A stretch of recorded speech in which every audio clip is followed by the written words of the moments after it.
Spiritual crisis isn't a failure of the psyche, but a gateway to what author Joe Bandel describes as a state of inner mastery.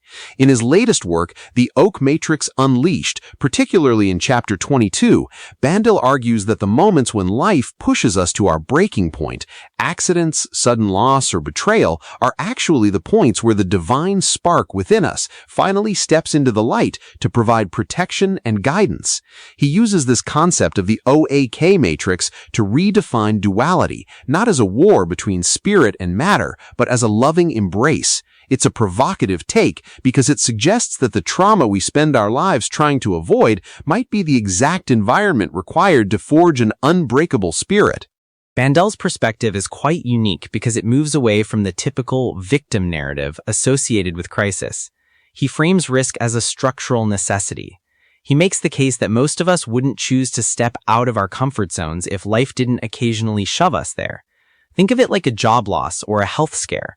Our first instinct is to scramble back to safety, but in the OAK matrix framework, that displacement is actually where the physical reality of a trial meets the expansive support of the spirit.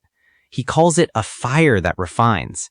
If you stay in the safety zone, you stagnate. If you embrace the risk, your growth accelerates exponentially. It's the difference between a tree kept in a greenhouse and an oak on a windswept hill. The one facing the wind has to grow deeper roots just to survive, and those roots eventually provide a foundation the greenhouse tree can't even imagine. The metaphor of the oak is powerful, but let's look at the mechanics of how he says this happens. Bandel talks about something called abstract spiritual energy that shows up during a crisis. He mentions that in moments of extreme trauma, people often report a sense of detachment, like they're watching the event happen to someone else from a calm, safe distance. Conventionally, we might call that dissociation or a psychological defense mechanism, but Bandel reinterprets it as a form of spiritual mercy. He argues this is the master within, or the divine spark shielding the psyche when the body is overwhelmed. Is he suggesting that we shouldn't try to stay in our bodies during a trauma, but rather lean into that detachment? It's less about seeking escape and more about recognizing that the spirit has its own protective protocols. In his view, this detachment is a survival tool that proves the spirit isn't just a tenant in the body, it's a superior, loving guide. Most spiritual traditions focus on illumination, the bright, happy moments of connection.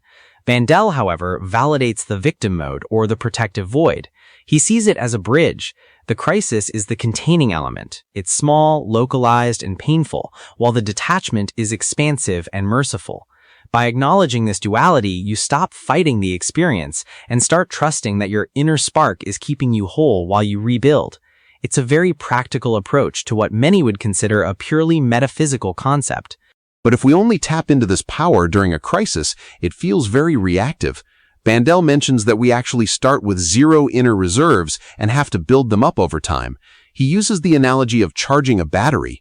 How do we move from that reactive emergency energy to what he calls concrete spiritual energy or intuitive guidance in our daily lives? He seems to imply that we can't just wait for a disaster to grow. That's where the discipline comes in. He argues that we build these reserves by intentionally confronting smaller obstacles and engaging in regular spiritual practices like meditation. Every time you face a risk or stay centered during a minor frustration, you're adding charge to that battery. Over time, that abstract energy, the calm you feel in a crisis, evolves into something concrete. It becomes hunches, gut feelings, and a clear sense of what he calls the true will. This is where duality really shines as a loving embrace because you're taking an expansive abstract insight and grounding it in a containing physical action. You don't just feel a direction, you know the specific step to take. It turns the spiritual life from a series of dreams into a series of effective, grounded actions. I'm interested in this idea of the master within speaking through the conscience. Bandel describes the conscience not as a set of social rules we've absorbed, but as a still small voice that knows our destiny. He warns that if we ignore it, the voice fades, leaving us adrift. It sounds almost like a muscle that atrophies if it's not used. But in a world where we're constantly bombarded with external advice, from influencers to experts, how do we even begin to distinguish that internal master from all the noise? It seems risky to rely solely on an inner voice when our egos are so good at masquerading as our higher selves. Bandel would say that's exactly why the risk element is so important. You have to test the voice in the real world. He suggests a very practical exercise. Journal your hunches daily. If you get a feeling to avoid a specific meeting or to reach out to someone, act on it and see what happens. This isn't about blind faith, it's about empirical testing of your own spiritual hardware. As you see the results, your trust in that master within grows, and the signal becomes clearer against the background noise of the ego. It's a shift from being a consumer of external authority to becoming a producer of internal truth, as some philosophical traditions put it. You're essentially learning to navigate by your own internal compass rather than following a map someone else drew for you. The way he ties this back to the OAK matrix is fascinating, particularly the idea that duality is a loving embrace. Usually, when we think of duality, we think of conflict, good versus evil, mind versus body, light versus shadow. But Bandel frames these as partners. He says the physical world's trials provide the grounding we need, while the spiritual realm provides the protective insights.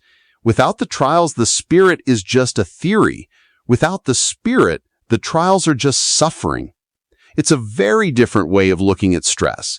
He even uses the term 125% tension point in his other writings to describe how systems have to be pushed to their limits to trigger a breakthrough. It feels like he's advocating for a life that isn't about avoiding stress, but about choosing high-quality stress. That's a great way to put it. He explicitly criticizes what he calls the medium-level grind, that state where we're neither truly challenged nor truly resting.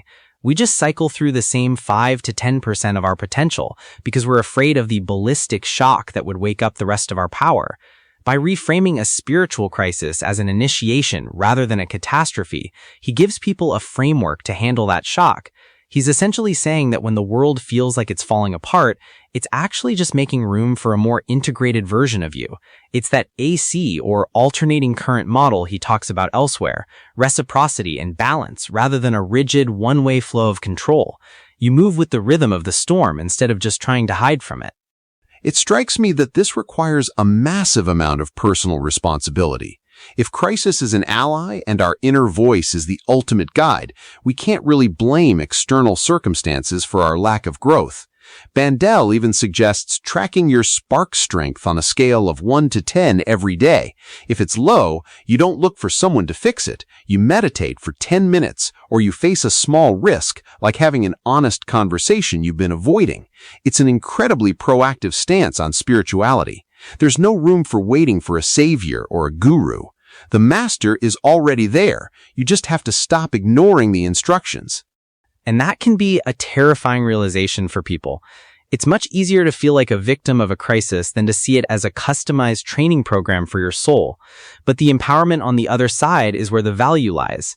Bandel's focus on building reserves means that by the time a major life storm hits, you aren't starting from scratch. You've already tested your shock absorbers. You know how to access that state of calm detachment. You've practiced listening to the conscience in the small things, so when the big decisions come, you aren't paralyzed. You've turned your vulnerability into a kind of vitality. Like that oak tree, you might bend in the wind, but the very act of bending is what makes the trunk thick enough to withstand the next hurricane. He also touches on the gendered aspects of this duality, which is interesting. He suggests that in a partner embrace exercise, men might focus on the expansive hunch, while women might ground things with a containing calm. While those might seem like traditional roles, in the context of the OAK matrix, they're just two different ways of handling energy. The goal for anyone, regardless of gender, is to integrate both, the ability to have the big vision and the ability to hold the space when things get chaotic. It's about becoming a whole system rather than just a fragment of one. Exactly. It's about moving from fragmentation to integration. In a crisis, the old system, your old way of thinking, your old ego, tries to maintain its grip, which creates friction. Bandel calls this the rupture necessary for a new alignment. If you view that friction as bad, you'll suffer. If you view it as a structural necessity for growth, you can navigate it with a sense of purpose. He's offering a general field theory for the soul, where the math actually adds up to more resilience and peace, even when the external world is in chaos. It's a very robust way to look at the human experience. It's a bold framework that challenges us to stop treating our inner lives as separate from our physical reality. Joe Bandel's OAK matrix suggests that every trial is an invitation to listen to that master within and build the reserves needed for a life of mastery. If you're currently in the middle of a storm, his message is clear. The calm you feel isn't an escape, it's your power stepping in. Trust the spark, listen to the voice, and use the pressure to grow deeper roots. If this perspective on turning crisis into growth resonated with you, consider sharing this with someone who might be navigating their own trial right now.